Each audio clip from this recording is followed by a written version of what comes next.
kan? Ya, 5,2 menjadi 5,31 dan terbaik.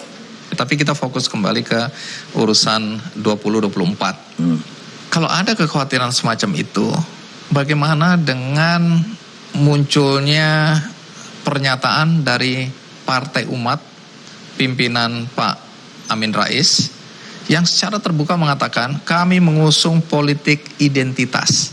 Ini diperdebatkan apa yang dimaksud dengan politik identitas. Ini perdebatannya panjang. Oh bukan itu maksudnya, bukan. Tapi kita paham bahwa yang dimaksud dengan politik identitas yang kita kenal itu akan menyebabkan munculnya konflik-konflik di masyarakat. Bagaimana Anda menyikapi atau menanggapi pernyataan bahwa ada partai yang mengusung politik identitas? Mungkin secara elektoral itu dianggap menguntungkan oleh Partai Umat. Ya, karena kan memang ada lah kelompok itu. Tapi itu tidak dominan, saya kira tidak sampai 1 atau 2 kursi lah kalau dapat dukungan dari itu. Oleh sebab itu saya menganggap apa yang diusulkan Pak Amin Rais dan umatnya itu bukan politik identitas sebenarnya. Identitas politik, beda loh. Beda identitas politik. Saya orang Islam, saya orang Madura, identitas politik saya secara murni saya Muslim, saya orang Madura.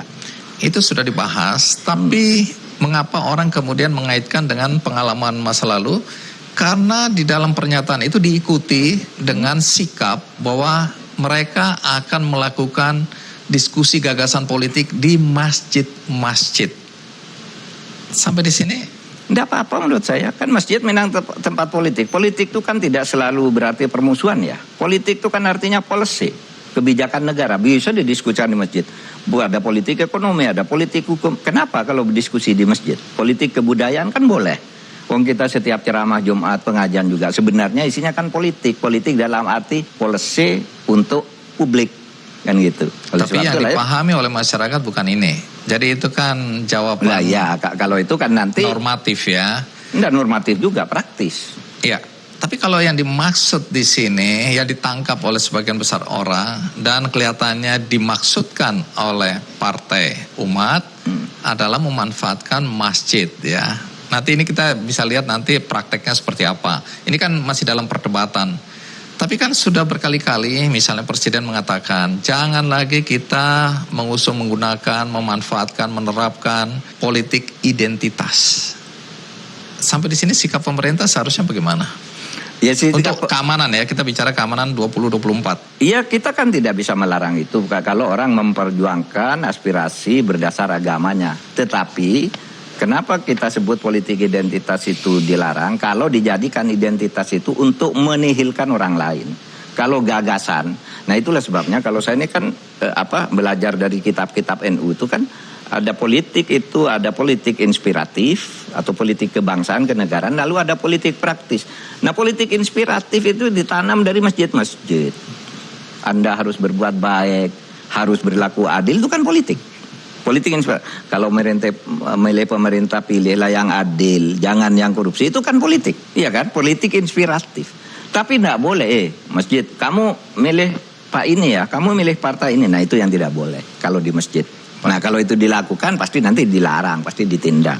Oleh masjid, ya oleh aparat mungkin KPU, nanti kita koordinasikan. Tapi Bawaslu sudah mengatakan kalau itu dilakukan sekarang sebelum pemilu dimulai, dia tidak punya kewenangan menurut Undang-Undang nomor 7 ya tentang pemilu. Ya. Jadi nggak ada kewenangan. Nah ini yang nanti membuat Bawaslu sendiri mengatakan agak khawatir ketika nanti masjid dimanfaatkan untuk politik praktis sebagaimana yang masa lalu ya. Saya nggak tahu dengan definisi Anda tentang politik di masjid tadi ya. Tapi saya sudah dengar, cuma orang memahaminya berbeda. Bahwa ini nanti akan ada seruan-seruan ya, kemudian menyerang ya kelompok-kelompok yang tidak sependapat atau sepaham dan seterusnya. Tapi sampai sini sebenarnya pendapat Anda sendiri, apakah ini belum sesuatu yang mengkhawatirkan? Enggak mengkhawatirkan menurut saya. Itu sudah terjadi dan bisa diatasi. Dan itu sulit dihindari.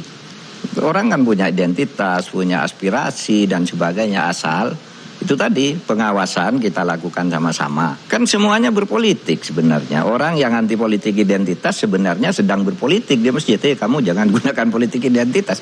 Itu kan politik juga, politik inspiratif. Kan gitu. Kan ada politik inspiratif, ada politik praktis, politik kebangsaan, kenegaraan, dan politik elektoral, kan itu. Nah itu beda. Baik.